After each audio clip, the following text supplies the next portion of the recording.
So, fucking Born Punk. This is by far the last game I thought I'd be playing, and that's a good thing. Born Punk has been the change of pace I've been needing for what feels like a long time. I say that in the present tense, as of this recording, I'm still playing the game. I'm loving it more than I ever anticipated, and I picked it up without even looking at the gameplay first. I was almost hoping for a 32-bit cyberpunk that was actually, good. That is not what I got, but I got something that was still fun. I will do my absolute best to review this game. However, I may not be able to do it justice or be right in any way. I don't know, I just like it. I could be the minority here, but people still like Kingdom Hearts 1, and that game is fucking bad. So, matter of taste, I guess. But without further ado, let's talk about Born Punk. I should say that my view on the gameplay hasn't changed too much since I started. I am still not a big fan of the point and click genre of games. But just for a quick way to explain the gameplay, basically you explore different rooms, looking for different items, talking to people or animals, and interacting with the world. Sometimes in order to move forward, you need to do something with the items or people. We'll use Grandmaster Flash Drive, who's my favorite character in this game, and we'll use his intro as an example. You need money to give to this guy for something. Well, in order to get that money, you need this girl named Lilith to give you money, but she wants to use it on a kebab that the shop employee won't give her. So you talk to the shop employee to get the kebab, and you need to bring him the national bird of Finland. So, throughout this strand of wants and needs, you interact with the world and its characters to get everything for everyone in this line. I cannot lie, this gets tedious a lot for me. I use Grandmaster Flash Drive's intro as an example because his intro is actually more interesting than the others. The other two characters' intros are a lot more boring and tedious. Evie definitely had my least favorite intro. You're stuck in a room until you find a way to get water for her hangover pills. Why?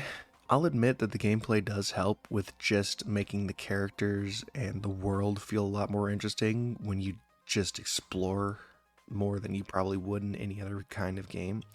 But the gameplay itself is something I could live without. It has its merits and I could see why someone would enjoy it, but I can't make myself enjoy it. What actually made me continue playing was the world and the characters in it. The three MCs are cool. Evie and Mariposa are great in their own right. I like them both. But when Grandmaster Flash Drive showed up, dude, how can you hate this guy? He's so funny. He's amazing, and his sophisticated voice that you learn about slightly throughout the entire game is hilarious in its own right. Evie is a drunk who worked for one of the biggest companies in the city. Now she lives with her dad and her sister in a broke down bar in the middle of a shithole city and hacks into company mainframes for fun, I guess. I forgot what she did it for. Mighty Posa is a company CEO who, for a good chunk of the game, is stern and professional towards her companions. While I'm not a big fan of this archetype of character, it does work well for her situation. And most of the side characters are pretty good too. Evie's foster dad, Klump, is pretty good.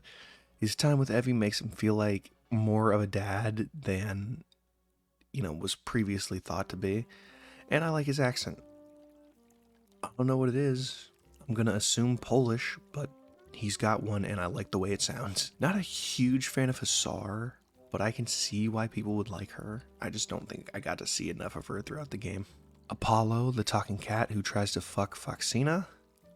I'm not joking. This is actually part of, you can talk to him before you leave the Ragnaroks for your biggest mission, and that is what he tries to do. Corgi, the talking dog who you meet at Chaos Circuit, is so sarcastic and kind of passive aggressive. I love it. The guy who runs the kebab stand, he is high out of his mind, and I want to know what it is because I want some too. The pro Andro Rights android guarding the glass set is kind of funny to me.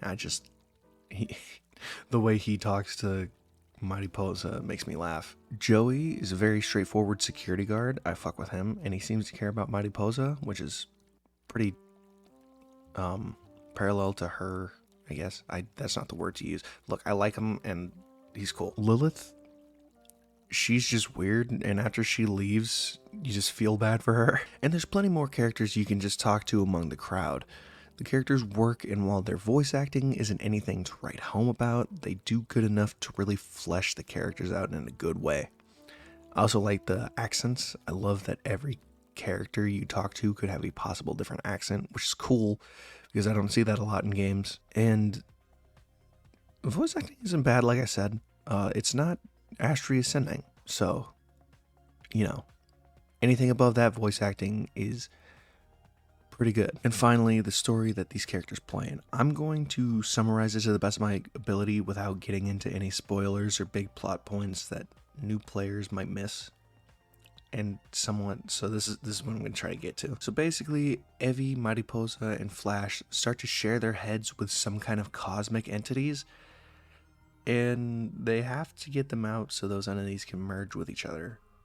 I don't understand it either, just based off of that. And this is just the information you get in the summary on Steam. I don't trust these entities at all. Something's fishy about them and I don't like it. And I think you can tell that when you start to leave the Ragnaroks, because they don't seem like they're just trying to get out of your head. However, that mystery is what kept me going through the story, as I wanted to see how it ended. I wanted to see if my suspicion was correct, what these entities really wanted, and how it would eventually work out. It's kind of weird, but it works and I like it. And it's not just a random cyberpunk story. Like, it actually kind of changes it up for me, and I like that. And that was Born Punk. I gotta say, from how my thoughts have changed from the start to the finish of this game were impressive. Will it change my thoughts on point and click games? Probably not. I gotta be honest, I'm not a big fan of the gameplay, and I don't think that's ever gonna change. I like a lot more action in my games. However, this kind of made it interesting to play.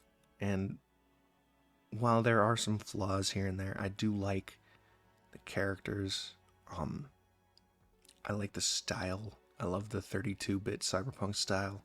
It's really endearing. Voice acting is not great, but it does give me that home feel, like, vibe of an indie company who couldn't afford to get like any bigger actors. I really enjoy it. This game is something I needed for a long time because it kind of opened my eyes to games that, even when I'm trying to open my horizons, I probably would never have picked up another point and click game like this on purpose. So maybe it'll change that from now on. But with that being said, I hope you all enjoyed the video, and I will talk to you the week after next week, I guess. I don't know, that's going to be the schedule from now on. I'm going to try to do every other week. So I hope you enjoyed, and bye.